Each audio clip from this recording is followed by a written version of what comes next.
नमस्कार। राजस्थान की अर्थव्यवस्था के इस वीडियो सीरीज़ में आज हम चर्चा करेंगे राजस्थान में अकाल व सूखा पर। मित्रों,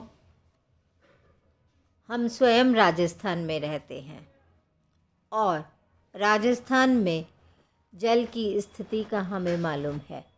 राजस्थान इस कदर कम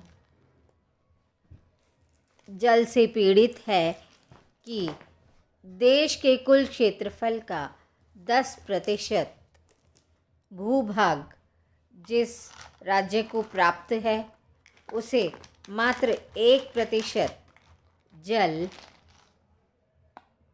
हिस्से में आता है।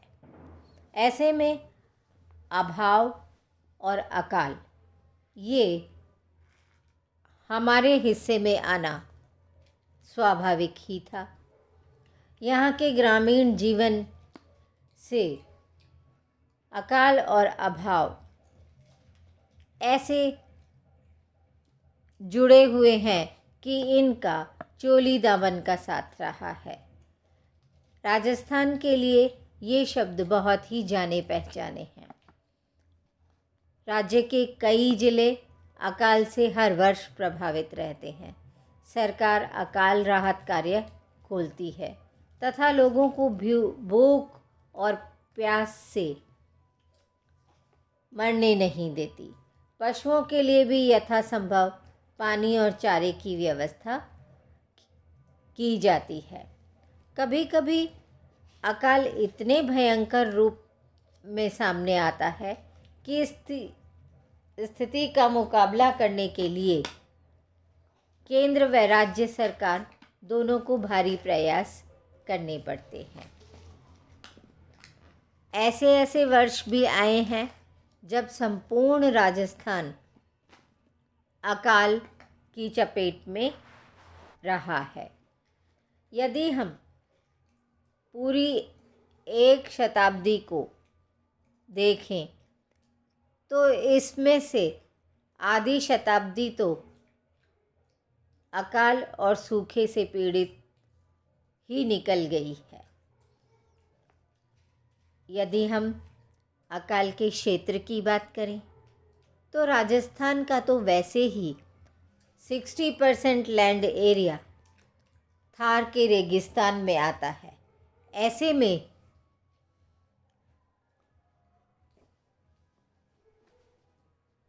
अधिकांश जिले अकाल की चपेट में रहें तो कोई आश्चर्य की बात नहीं होती है।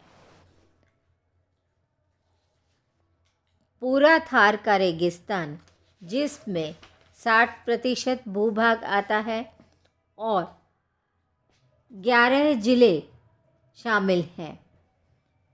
इन 11 जिलों में 61% क्षेत्रफल आता है राजस्थान का और 40% जनसंख्या इन 11 मरुस्थलीय जिलों में शामिल है।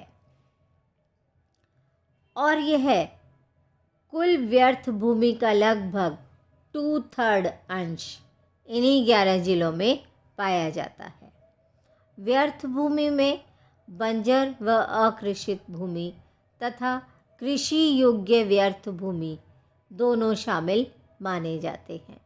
यदि हम अकाल के क्षेत्र की बात करें तो एक बहुत ही मशहूर दोहा राजस्थान में अकाल के क्षेत्र के लिए मिलता है।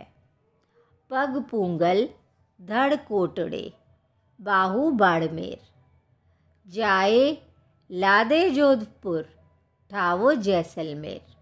इसका अर्थ है कि अकाल के पैर पूंगल में अर्थात बीकानेर में है, धड़ कोटड़ा में अर्थात इसका धड़ मारवाड़ में है, भुजाएं बाड़मेर में स्थायी रूप से माने गए हैं। तलाश करने पर यह जोधपुर में भी मिल जाता है और जैसलमेर में तो इसका खास ठिकाना है। इस तरह से अकाल का जो क्षेत्र है वे ये ही 11 ज़िले हैं मूल रूप से। लेकिन जिस प्रकार की प्राकृतिक स्थिति और पिछले कई वर्षों से पारिस्थितिकी परिवर्तन से जलवायु में होने वाले परिवर्तन के परिणाम स्वरूप अकाल और अभाव की यह स्थिति राज्य के अनेक जिलों में बार बार पाई जाती है। दुनिया के अन्य भागों के मरुस्थलों की तुलना में राजस्थान का यह जो थार का मरुस्थल है, इसमें जनसंख्या का घनत्व भी अधिक पाया जाता है और यही कारण है कि यहाँ पर अकाल की समस्या और अधिक जटिल हो जाती है। राज्य में पिछले वर्षों में अकाल ने त्रिकाल का रूप धारण कर लिया है। त्रिकाल अर्थात भोजन, चारे व पानी तीनों का गंभीर संकट एक साथ खड़ा हो जाता है। अब यदि हम राज्य में अकाल की इस समस्या के कारणों पर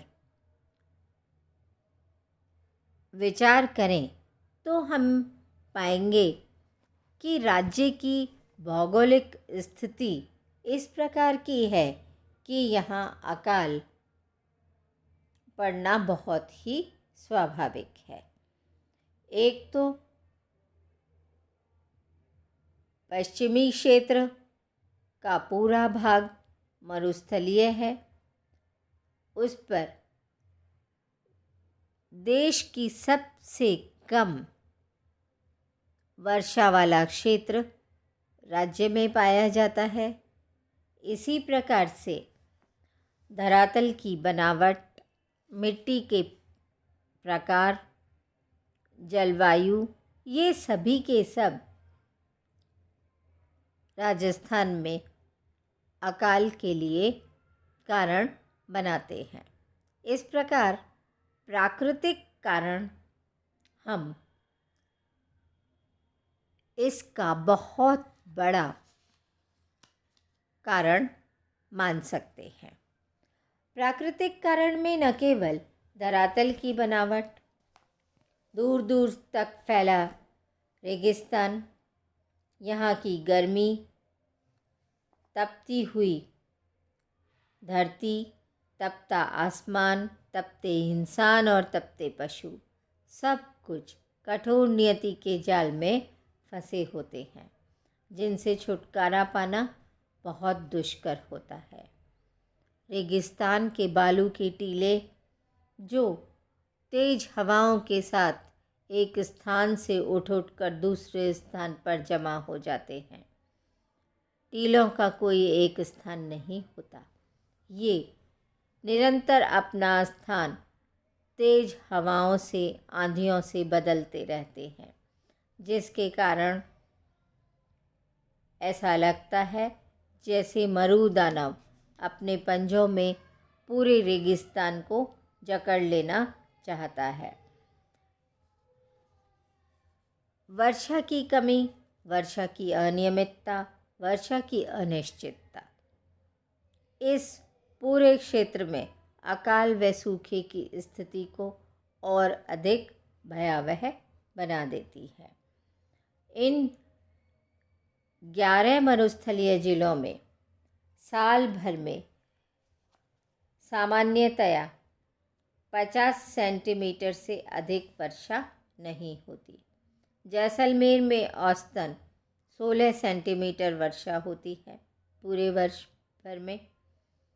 और यदि हम पिछले 100 वर्षों का रिकॉर्ड देखें तो पाएंगे कि मात्र 25 वर्ष ही बारिश हुई है और वर्षा के अभाव का इस इलाके में इसी बात से अनुमान लगाया जा सकता है कि कई क्षेत्रों में वर्षा होती ही नहीं है। वहाँ पर वर्षा हो जाना अपने आप में एक भयावह स्थिति होती है इंसानों के लिए, क्योंकि जिन्होंने बचपन से कभी वर्षा नहीं देखी हो और अचानक आसमान से गिरता हुआ पानी देख ले तो उनके लिए यह डराने वाली चीज़ हो जाती है। अभाव की ये स्थितियाँ कभी कभी बहुत ही नियंत्रण के बाहर होने लगती हैं। अकाल से पशुधन की भारी हानि होती है। लोगों को अपना स्थान परिवर्तित कर लेना पड़ता है। फिर दूसरे हैं आर्थिक कारण। यदि हम आर्थिक कारणों को देखें तो आर्थिक विकास की धीमी गति, आर्थिक विकास अभी तक इन जिलों का उस स्तर तक का नहीं हो पाया जिससे अकाल व सूखे के प्रभावों को कम किया जा सके। मरु प्रदेश के इन 11 जिलों में इंफ्रास्ट्रक्चर का पर्याप्त विकास नहीं हो पाया है और इंफ्रास्ट्रक्चर के पर्याप्त विकास न होने के कारण जनसंख्या के बढ़ने से आर्थिक साधनों पर दबाव बढ़ गया है। परंपरागत कुटीर व ग्रामीण उद्योग नहीं होने के कारण यहाँ पर रोजगार के साधनों की कमी है। रोजी रोटी की समस्या गंभीर हो गई है। सिंचाई के साधनों का अभाव है। जोधपुर की काजरी central arid zone research institute की एक ताज़ा रिपोर्ट के अनुसार चारे की कमी का कारण बढ़ती हुई पशु संख्या है। पशुओं की संख्या का बढ़ना उनके लिए भी भोजन की व्यवस्था का दबाव बना देता है और इस प्रकार उनमें संतुलित चारे का अभाव हो जाता है और दाम बढ़ जाते हैं। लघु कृषक, भूमिहीन कृषक, ग्रामीण काश्तकार, इन सब के श्रम का पूरा उपयोग नहीं हो पाता। इन जिलों में ना तो कृषि ही हो पाती है और ना ही उद्योगों के विशेष सुविधाएं हैं। जल के अभाव में उद्योग भी उतनी तेजी से नहीं पनप सकते। तीसरा कारण सामाजिक कारण होता है। जैसा कि रैग्नर नर्क्स ने अपने थीसिस में लिखा है कि a country is poor because it is poor, और इसकी व्याख्या करते समय वे यह बात बताते हैं कि आर्थिक और प्राकृतिक कारण ही किसी क्षेत्र के विकास के लिए जिम्मेदार नहीं होते। विकास होता ही तब है जब यह लोगों के दिलों में हो, अर्थात लोगों के मस्तिष्क में हो। विकास को पहले लोगों के मस्तिष्क में घटना होता है, उसके बाद यह बाहर घटता हुआ दिखाई देता है। इसलिए लोग ना तो शिक्षित हैं, शिक्षा का नीचा स्तर, वैज्ञानिक अवधारणाओं के प्रति उनकी कमज़ोर भावना और मिट्टी का कटाव, जिसके कारण रेगिस्तान पश्चिम से पूर्व की ओर भी फैल रहा है। लोगों ने अरावली पर्वत श्रृंखला में भारी कटाई कर दी। वनों के अभाव में यह फैलता जा रहा है। इसलिए समाज जब तक विकसित विचारधारा नहीं रखता तब तक विकास भी घटित नहीं हो सकता और इसी प्रकार अकाल व सूखे की समस्याएं जन्म लेती रहती हैं। राजनीतिक कारण बहुत सीमा तक महत्वपूर्ण होते हैं। उसका कारण है कि जब तक राजनीतिक इच्छा शक्ति नहीं होगी तब तक समस्याओं के हल हो ही नहीं सकते। अकाल व सूखे की समस्या का संबंध राजनीतिक कारणों से भी माना जाता है। विभिन्न योजनाओं की अवधि में सरकार स्थायी व उत्पादक राहत कार्यों की बजाय अस्थायी राहत कार्यों पर ध्यान देती है, जिससे उत्पादक सामुदायिक परिसंपत्तियों का निर्माण तेजी से नहीं हो पाता। हर बार अल्पकालीन नीति बनाकर अकाल व सूखे का प्रबंधन कर लिया जाता है, जबकि आवश्यकता इस बात की है कि दीर्घकालीन नीतियां बनाकर सामुदायिक परिसंपत्तियों का उत्पादन तेजी से होना चाहिए।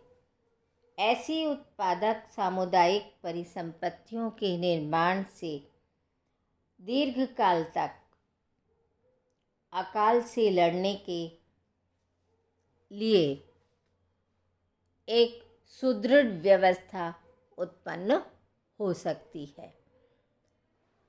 सरकार जिस प्रकार की नीतियां बनाती हैं उसमें राजस्थान में इस समस्या के हल के लिए सरकार ने 2 प्रकार की नीतियां बनाई हैं, अल्पकालीन नीतियां और दीर्घकालीन नीतियां। अल्पकालीन नीतियों में अकाल राहत कार्य आते हैं, जो कि प्रति वर्ष अकाल राहत कार्य केवल उन क्षेत्रों में चला दिए जाते हैं जहाँ पर कि जो जिले अकालग्रस्त होते हैं वहाँ सूखा राहत कार्यों के नाम पर पीने के पानी की उपलब्धता, उन्हें कुछ दिनों तक रोज़गार देने की व्यवस्था नरेगा और मनरेगा के अंतर्गत कर दी जाती है। कुछ सीमा तक पशुओं के लिए चारे की उपलब्धि भी करवा दी जाती है। इसी प्रकार के जो दीर्घकालीन नीतियां हैं उनमें कुछ कार्यक्रम सरकार के द्वारा बनाए गए हैं। सूखा संभाव्य क्षेत्रीय विकास कार्यक्रम, इस कार्यक्रम के अंतर्गत पश्चिमी राजस्थान के 8 जिले तथा बांसवाड़ा व डूंगरपुर, इन जिलों में ये DPAP के कार्यक्रम चलाए गए हैं।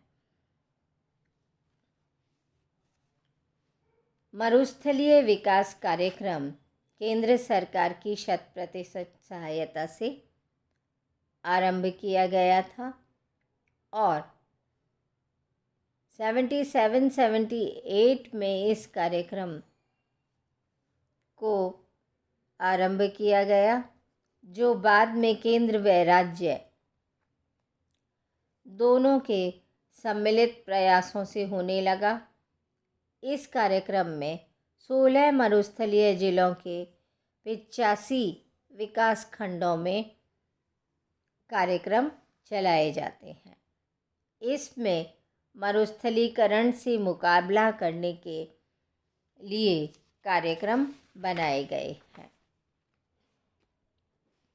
विस्तृत क्षेत्र में सिंचाई की व्यवस्था की गई है, जिसके लिए इंदिरा गांधी नहर परियोजना बनाई गई और इंदिरा गांधी नहर परियोजना के लाभों से रेगिस्तान के उन जिलों में काफ़ी परिवर्तन आ गया। वहाँ खेती, पशुपालन, बागवानी, उद्योग धंधे ये सभी कुछ विकसित हो सके हैं।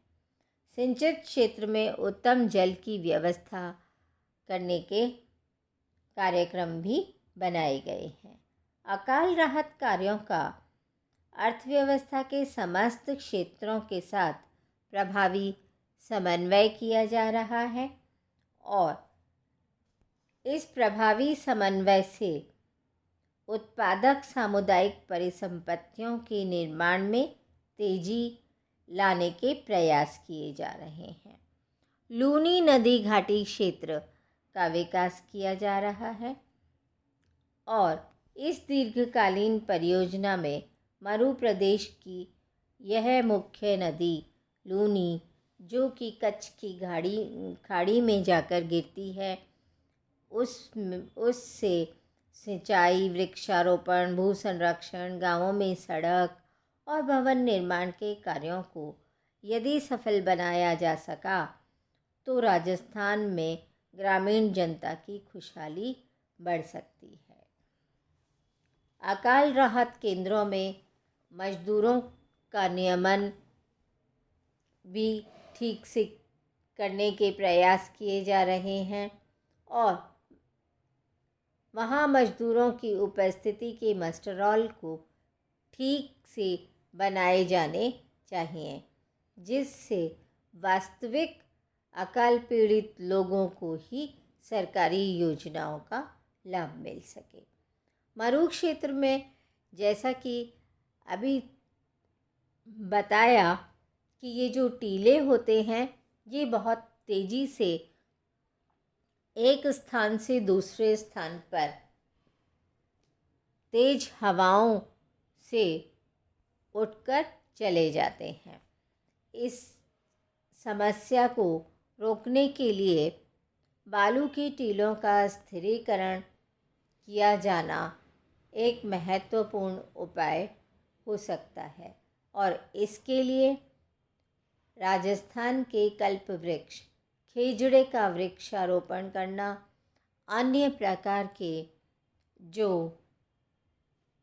सूखा संभावित क्षेत्रों में लगाए गए रेगिस्तानी पेड़, झाड़ियाँ इत्यादि हैं, उनको लगाकर इन टीलों को एक स्थान से दूसरे स्थान पर जाने से रोका जा सकता है। ऐसे बहुत से वृक्ष हैं, खेजड़ा, रोहिड़ा, बेर की झाड़ियाँ, बेर के पेड़, पशुओं का पाला, बाड़ के कांटे, मोठ, ग्वार के पत्ते, कैर, सांगरी, बबूल, ये सारे के सारे इस तरह के पेड़ हैं जो उन क्षेत्रों में लगाए जा सकते हैं और इनसे औषधीय गुण भी प्राप्त किए जा सकते हैं और मरु क्षेत्र के फैलने को भी रोका जा सकता है। ग्रामीण क्षेत्रों में गैर कृषि कार्यों का विस्तार करके कुटीर व लघु उद्योगों का विकास करके अकाल से सामना करने के लिए मजबूत व दीर्घकालीन नीति अपनानी चाहिए, ताकि ग्रामीण क्षेत्र में कृषि की निर्भरता कम हो सके और अकाल तथा सूखे से सामना करने के लिए इस क्षेत्र की जनसंख्या